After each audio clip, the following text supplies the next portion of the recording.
બલિ રાજાએ કીધું કે ભલે હવે ભગવાન નારાયણ હોય પણ આજે મારે આંગણે આવ્યા છે, હું ખાલી હાથે તો નહીં જવા દઉં. અને ભલેની અખિલ બ્રહ્માંડનો માલિક હોય પણ આવ્યા છે તો માગવા ને. યાદ રાખજો, જીવનમાં લેનારનો હાથ નીચે હોય ને આપનારનો હાથ ઉપર હોય.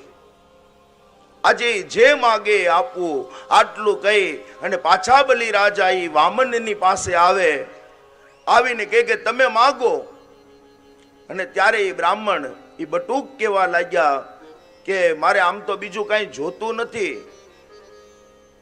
પણ આજે સવારે હું એક ભાઈના ખેતરમાં સંધ્યા કરતો હતો અને જ્યાં હજી મારી સંધ્યા પૂરી ન થઈ ત્યાં તો એ ખેતરના માલિકે આવીને મને ઊભો કર્યો કે અહીંયા આ બધું નહીં કરવાનું, તમે અહીંથી બીજે જતા રહ્યો.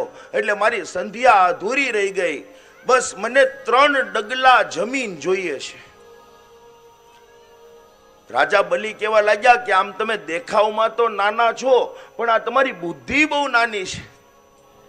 તમે કોની પાસે માગવા આવ્યા? તમે રાજા બલિની પાસે માગવા આવ્યા. એક કામ કરો, હું તમને એક રાજ્યનું રાજ સોંપી દઉં છું, તમે આખા રાજ્યના રાજા બની જાઓ. વામનજી કહેવા લાગ્યા કે નહીં, મારે તો જેટલી જરૂરિયાત છે એટલું જ જોઈએ, મારે વધારે શું કરવું? બસ તમે મને ખાલી 3 ડગલા ભૂમિ આપો. અને આ બાજુ રાજા બલિએ કીધું કે તો તમને જે ગમે તે બરાબર, હું તમને 3 ડગલા ભૂમિ આપું. બ્રાહ્મણે કીધું કે એમ નહીં, હું તમને સંકલ્પ કરાવું, તમે સંકલ્પ કરો કે હું તમને 3 ડગલા ભૂમિ આપું છું તો હું ગ્રહણ કરું. આ બાજુ આટલી વાત સાંભળતા જ બલિ રાજાએ સંકલ્પ માટેની તૈયારીઓ કરી. એ વામને હાથની અંદર પાણીની જારી લીધી અને જ્યાં બલિ રાજાના હાથની અંદર એ પાણી એ આપવા જાય, જળ આપવા જાય, શુકાચાર્યએ મનમાં વિચાર કર્યો કે આ રાજાને હજી કાંઈ ખબર નથી. એટલે ભમરાનું રૂપ લઈ અને એ જે જારી હતી ને એની નાળમાં બેસી ગયા. જળ નાખે પણ વચ્ચે એ ભ્રમરના રૂપમાં બેઠા એટલે પાણી કઈ બહાર આવે નહીં. ભગવાને કીધું કે એવું લાગે છે કે એની અંદર કંઈક બીજું આવી ગયું હોય, માટે પોતાની પાસે દર્ભનું આસન હતું, એમાંથી એક સળી કાઢી અને જાય સળી નાળની અંદર ખોપી. ત્યાં તો શુકાચાર્યજી મહારાજની એક આંખ ફૂટી ગઈ, એ એકાંક્ષી બની ગયા અને બહાર નીકળીને પેલા એને જ શ્રાપ આપ્યો કે જા રાજા, તું શ્રીહીન થઈ જા. અને ત્યારબાદ જળ આપ્યું, સંકલ્પ કરાવ્યો કે મારા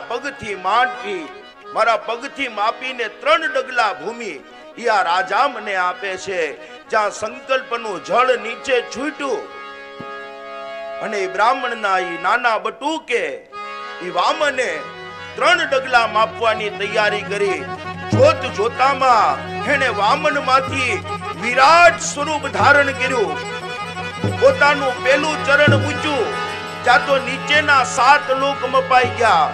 બીજું ચરણ મૂક્યું, ઉપરના 7 લોક એટલે કે 14 બ્રહ્માંડ માપી લીધા. અને રાજાને કીધું કે બોલ રાજા, આ ત્રીજું ચરણ ક્યાં મૂકું? બલિ રાજા મનમાં વિચાર કરે કે હવે કઈ વધ્યું હોય તો કહું ને. અને ત્યારે બલિ રાજાએ કીધું કે આ બધુંય લઈ લીધું, તમે 14 બ્રહ્માંડ લઈ લીધા, પણ એક કામ કરો, આ ત્રીજું ચરણ છે ને મારા મસ્તક ઉપર મૂકો એટલે હુંય તમારો થઈ જાઉં. ભગવાન વામન એટલે કે ભગવાન વિરાટે ત્રીજું ચરણ એ બલિ રાજાના મસ્તક ઉપર મૂક્યું અને બલિ રાજાને પતાળની અંદર છાપી દીધો છે.